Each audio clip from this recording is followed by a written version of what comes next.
kabar saudara-saudariku? Jumpa lagi dengan saya, Daniel Nugroho di Spiritual Journey Indonesia. Doa Bapa kami bukan sekadar rangkaian kata yang kita hafalkan. Ini adalah doa yang Yesus sendiri ajarkan, sebuah peta jalan rohani yang menuntun kita dari bagaimana memandang Allah sampai bagaimana hidup setiap hari. Bapa kami yang di surga, dikuduskanlah namamu.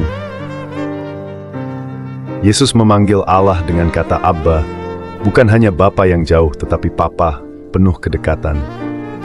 Doa ini mengundang kita untuk hidup bukan sebagai hamba ketakutan, tapi sebagai anak-anak yang dikasihi. Dan saat kita berkata dikuduskanlah namamu, itu bukan sekadar pujian di bibir, melainkan kerinduan supaya hidup kita benar-benar mencerminkan kemuliaan-Nya. Datanglah kerajaanmu, jadilah kehendakmu. Doa ini berani, karena ketika kerajaan Allah datang, tatanan dunia kita bisa terguncang. Itu artinya kita siap ditabrak oleh kehendak Allah yang sering berbeda dengan keinginan kita sendiri.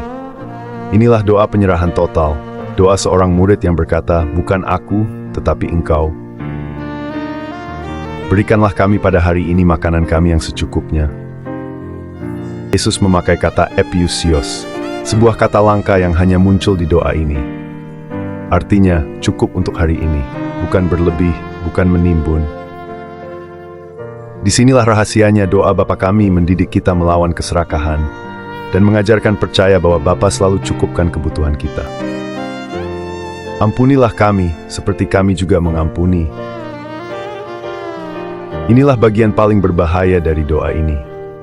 Karena saat kita mengucapkannya, kita sedang memohon Allah mengampuni kita dengan ukuran yang sama, seperti kita mengampuni orang lain. Doa ini menelanjangi hati kita. Apakah kita sungguh siap untuk melepaskan dendam, atau kita hanya ingin diselamatkan tanpa mau mengampuni? Janganlah membawa kami ke dalam pencobaan, tetapi lepaskanlah kami dari yang jahat. Dalam bahasa aslinya, pencobaan berarti ujian iman yang berat, yang bisa membuat kita jatuh. Doa ini adalah pengakuan jujur bahwa kita lemah. Tanpa perlindungan Allah, bahkan iman kita bisa goyah. Dan yang sering dilupakan, doa ini seluruhnya memakai kata kami, bukan aku. Artinya iman bukan perjalanan soliter. Yesus mengajarkan doa yang meneguhkan kita sebagai satu tubuh, satu keluarga, satu jemaat. Doa Bapa kami bukan sekadar kata-kata indah.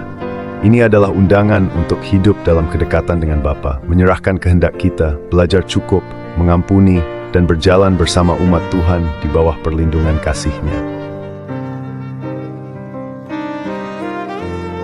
Bapa kami yang di surga, dikuduskanlah namamu, datanglah kerajaan-Mu, jadilah kehendak-Mu di bumi seperti di surga. Berikanlah kami pada hari ini makanan kami yang secukupnya, dan ampunilah kami akan kesalahan kami, seperti kami juga mengampuni orang yang bersalah kepada kami. Dan janganlah membawa kami ke dalam pencobaan, tetapi lepaskanlah kami daripada yang jahat. Karena Engkaulah yang empunya kerajaan, dan kuasa dan kemuliaan sampai selama-lamanya. Amin. Demikian sekilas tentang doa Bapa kami, kiranya kita semua diberkati. Terima kasih sudah menyaksikan tayangan ini. Saya, Daniel Nugroho dari Kebon Jeruk, Jakarta Barat mengaturkan, matur nuwun. It's true.